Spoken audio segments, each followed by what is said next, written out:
Magandang araw sa inyo guys, bali continuation nga lang pala ito sa pagbubuo natin sa makina ng ating Mio Sporty, kung saan sinimulan natin itong buuhin mula sa kanyang crankshaft, crankshell at marami pang iba. Bali ngayong araw dumating na nga pala yung isa sa mga piyesa na hinihintay natin para dito sa ating Mio Sporty, kung saan umorder nga pala tayo ng bagong camshaft, dahil isa nga pala yung camshaft sa mga tinamaan nung tumuod yung barbula ng ating Mio Sporty. Nanggaling pa nga pala ang camshaft na to sa Indonesia, kaya medyo natagalan ng pagdating. At sa part na to pinagkumpara ko nga pala yung dalawa at parehas naman sila. Mapapansin nyo nga rin pala dito kung ano yung nasira sa lumang camshaft. At sa part naman na to ay agad ko na nga palang inilagay yung inner bearing dito sa bagong cylinder head. Tulad nga nung sinabi ko sa nakaraang vlog, lahat ng laman ng ating lumang cylinder head ay ililipat natin dito sa bagong cylinder head. Pinukbok ko nga lang pala ng dahan-dahan yung ating bearing para pumasok at para maglapat. Ito nga pala yung inner bearing kung saan medyo nahirapan tayo sa pagtatanggal mula sa lumang cylinder head. At pagkatapos nga pala nating mailapat yung ating inner bearing ay huwag nating kalimutan lagyan ng konting langis para smooth at madali na lang natin maibalik yung iba pang pyesa. Sa part naman na to ay may nakalimutan nga pala tayong tanggalin mula dito sa lumang cylinder head. Ito nga pala yung valve seat kung saan parang manipis na washer lang siya. Dalawa nga pala ang valve seat na to, isa sa intake at saka isa sa exhaust. Dahil tulad nga ng sinabi ko sa nakaraang vlog natin, walang ibang kasama yung nabili nating cylinder head. Kaya naman nililipat natin lahat ng laman mula sa luma papunta sa bago. At pagkatapos ko nga palang matanggal yung dalawang valve seat mula sa lumang cylinder head ay pwede na natin tong ilagay sa ating bagong cylinder head. At napakadali lang naman ibalik nito. Ilalapat mo lang siya ng mabuti sa kanyang pwesto. At ganito nga pala yung kanyang magiging itsura kapag ka nailapat na natin ng mabuti sa kanyang pwesto. Tulad nga ng sinabi ko, dalawa nga pala ito kabilaan. At next naman nating ibabalik ay yung kanyang mga valve seal. Napakadali lang din naman magbalik ng valve seal. Itutulak mo lang pala at kusa na itong maglalak at maglalapat. Dalawa nga rin pala ito kabilaan. At sa part naman na to, pagkatapos nga pala nating maibalik yung mga valve seats at mga valve seals,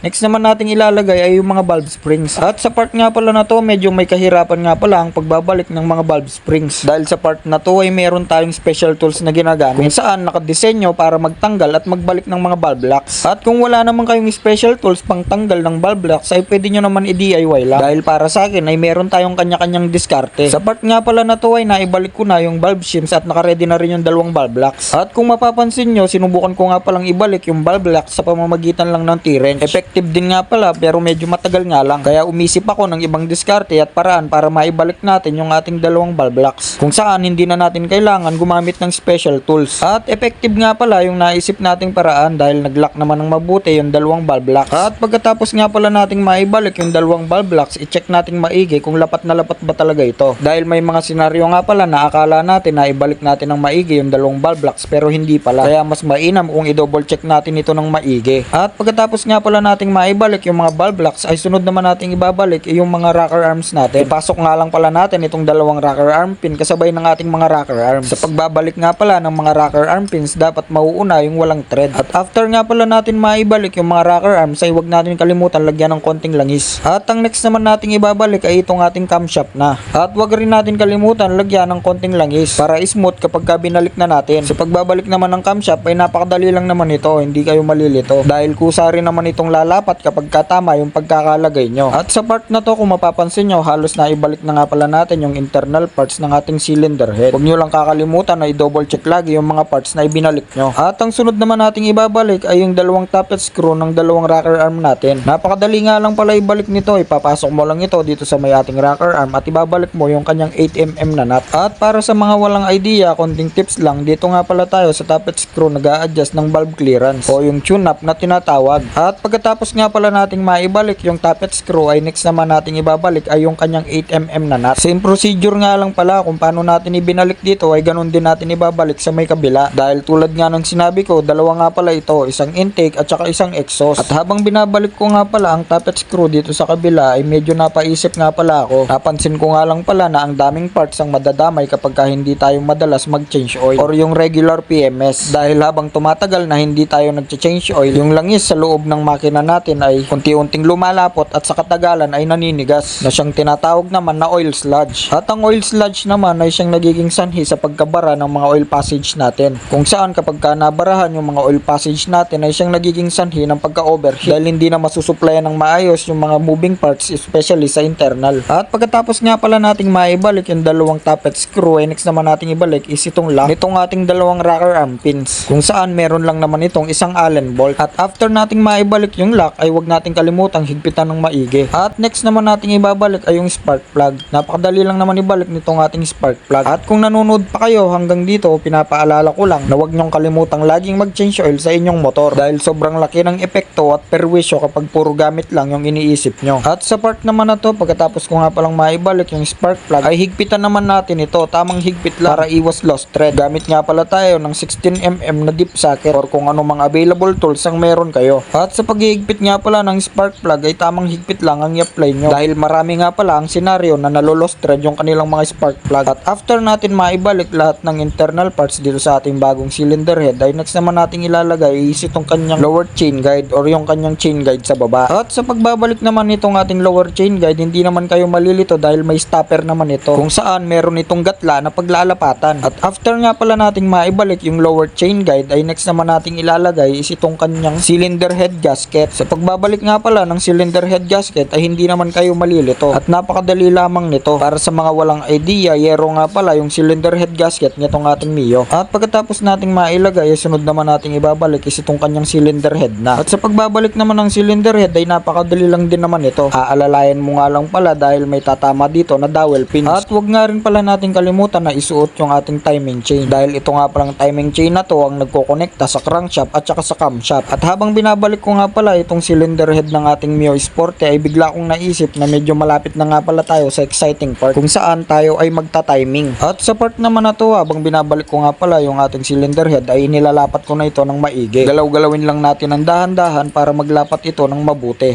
At sa part naman na to, kung mapapansin nyo na ilapat ko na nga pala ng maigi yung ating cylinder head. Next naman ay ibabalik ko na nga pala itong dalawang kanyang mahabang bolt na 8mm para hindi na mahugot at gumalaw yung ating cylinder head at yung ating cylinder block. Dahil sa part na to, magkakaroon na ng tension yung ating timing chain. Dahil medyo mahirap at medyo may kahirapan ang pagbabalik ng timing chain dito sa may ating timing gear. At kung mapapansin nyo, hindi ko na nga muna pala ginamitan ng torque wrench itong dalawang 8mm na bolt natin dahil hindi pa naman ito final. At pagkatapos ko na nga palang mahigpitan at maibalik na maayos yung dalawang 8mm na bolt, ay isusunod ko na sanang ibalik is itong kanyang timing gear. Tulad nga ng sinabi ko, medyo may kahirapan ang pagbabalik ng timing gear dahil meron kang mga timing marks na dapat ipagtama or ipagtapat habang binabalik yung timing gear. At sa part nga pala na to, habang ibinabalik ko yung timing gear sa may ating timing chain ay may napansin ako. Napansin ko na hindi ko makagat yung lock ng ating timing gear sa may ating camshaft. Kaya naman nagduda na ako at agad kong tinanggal to. At sa part naman na to, tama nga yung hinala ko, kaya pala hindi ko makagat yung ating timing gear sa may ating camshaft dahil may problema na pala ito. Nagkaroon nga pala ng crack or lamat dito sa may lock ng ating timing gear. Ito nga pala yung kunya na dapat sana ay lalapat sa may ating camshaft. At bali hanggang dito na lang muna siguro dahil kailangan na rin natin palitan ng bagong piyesa ito.